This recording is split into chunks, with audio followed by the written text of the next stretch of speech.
Wine అంటే ద్రాక్షరసము లోకంలో తాగేటువంటి ఆ ద్రాక్షరసము కాదు కానీ ఆత్మ సంబంధమైనటువంటి ద్రాక్షరసము.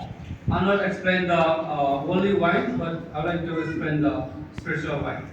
ఈ లోకంలో చెప్పబడుతున్నటువంటి ద్రాక్షరసం నుండి వచ్చేటువంటి మద్యాన్ని గురించి నేను చెప్పట్లేదు కానీ ఆత్మ సంబంధమైనటువంటి మద్యాన్ని గురించి నేను చెప్తూ ఉన్నాను. All the artists have done wine. భూ సంబంధంగా అనేకమైనటువంటి పురాతనమైనటువంటి ద్రాక్షరసాలు అనేటువంటి ఉన్నాయి. What kinds of wine they drink and how? లోకంలో తాగేటువంటి వారు ఏ రకమైనటువంటి ద్రాక్షరసమును పానీయం చేస్తారు, అది ఎలా పానీయం చేస్తారు? Because of the wine, all peoples are married.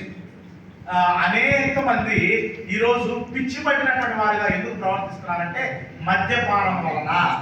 They drink the wine, వారు మద్యాన్ని కలుపుతూ ఉన్నారు, they're married.